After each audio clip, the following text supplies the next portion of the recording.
Consultant with years of experience conducting research on jurors and their decision-making process. Welcome to Prime. Thanks. Nice to be here.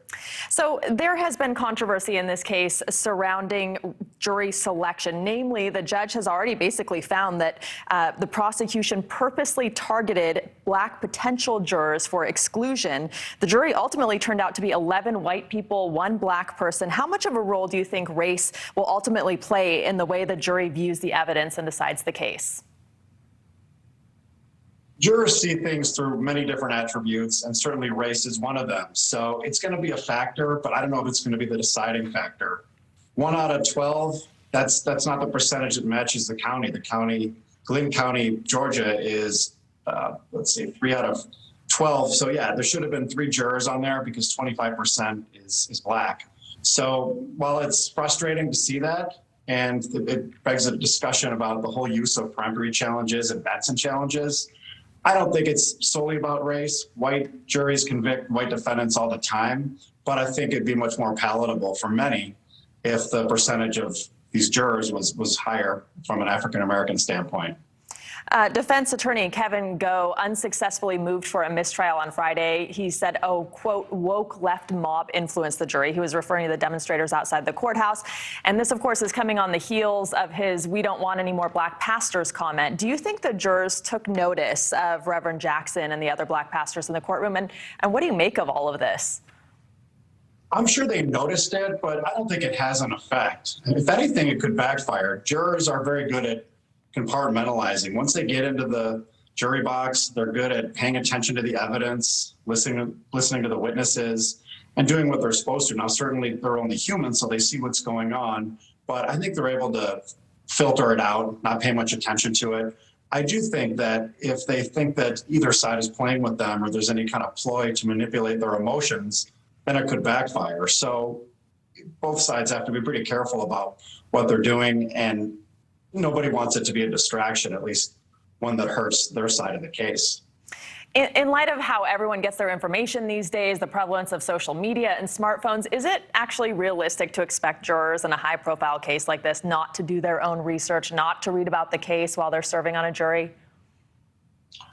We'd like to think so, but it's not uncommon for 1 or 2 jurors to get on there and look something up.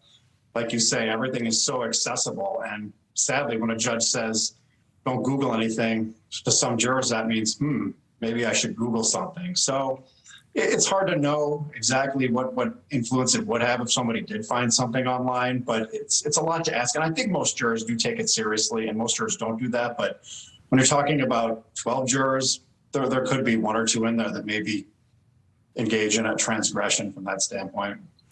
What would you be studying right now looking at the jury? What signs would you be looking to observe in order to determine if the jurors are for or against the defense?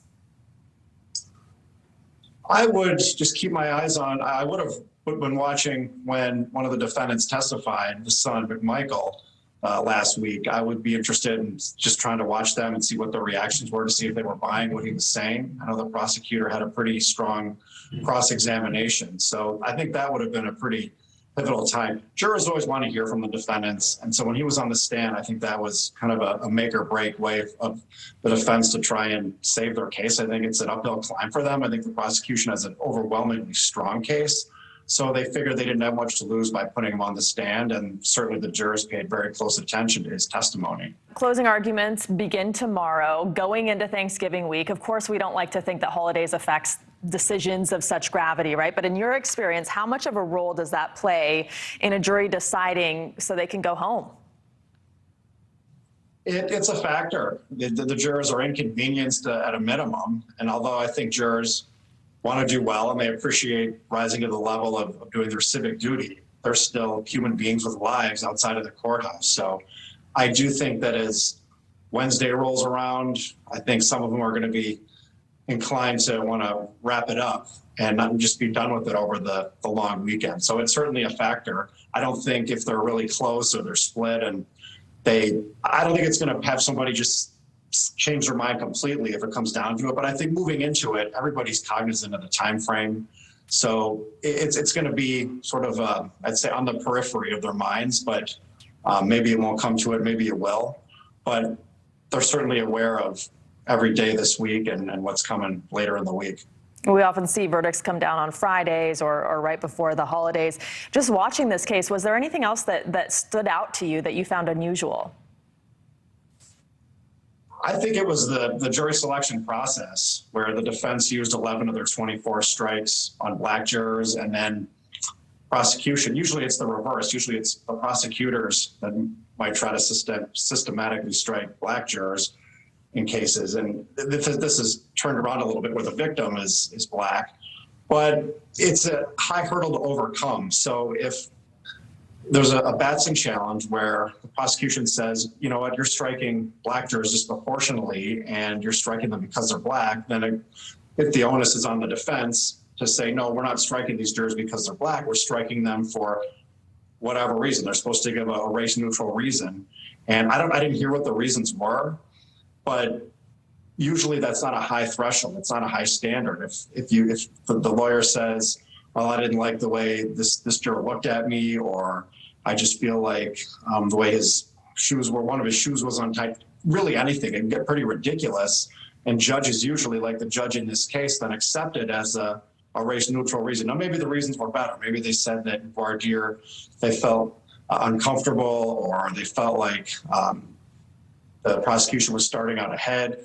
I'm not sure exactly what it was, but there are some judges who step in and say, you know what, I'm going to put a stop to this. You are striking jurors based on their race, and I'm not buying your race neutral explanation, but this judge just didn't. And so that's why we have 1 out of 12 jurors who is black in a county that's 25% black. Alan Tuerkheimer, thank you for your insight. We appreciate having you tonight. Nice being here. Good to see you. Thanks for watching. Click the red subscribe button below so you can get more of NewsNation's fact-driven, unbiased coverage.